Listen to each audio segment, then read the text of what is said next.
Alright, I promised a kettlebell sequence, something you could follow along with, especially if you have a kettlebell. The second sequence I'm going to show you will be more of an upper body focus, and you could do it any weight. A dumbbell works just as well for it.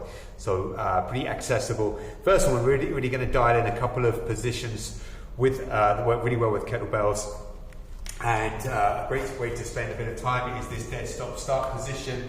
So right here, our hips are way back, kind of athletic stance. We're then aiming to pull this kettlebell high through the hips so that we really load the tissues that we're trying to load, and then we accelerate the bell forward from there. So that's your dead stop swing. That's the first thing we're going to encourage in this sequence. So we put it back, forwards, back, and sit down so it doesn't get too far away in front.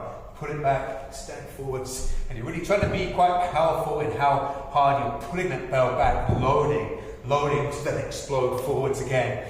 And this really helps you own that start and finish position, helps you to make sure you're loading this position well. The alternative to this is that people just pick up the bell and they're not in the right position, so they don't load, they're not getting into their hips enough, and that's where people might feel their back is not feeling so good.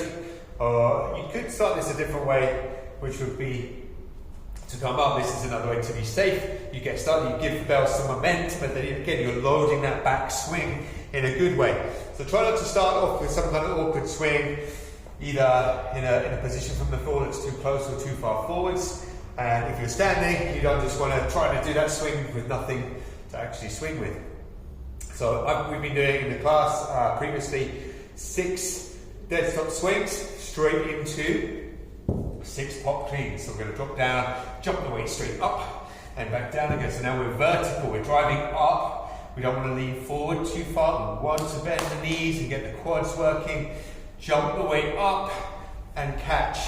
I'm using quite a light weight here, but even with a heavier weight, you're trying not to use your arms too much.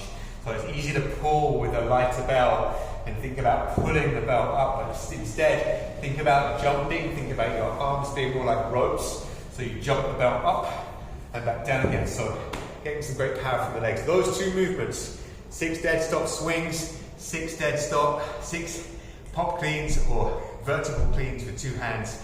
That's a great combination. Your legs are going to feel it. We did 4 times through, so take what rest you need to depending on what weight you have available.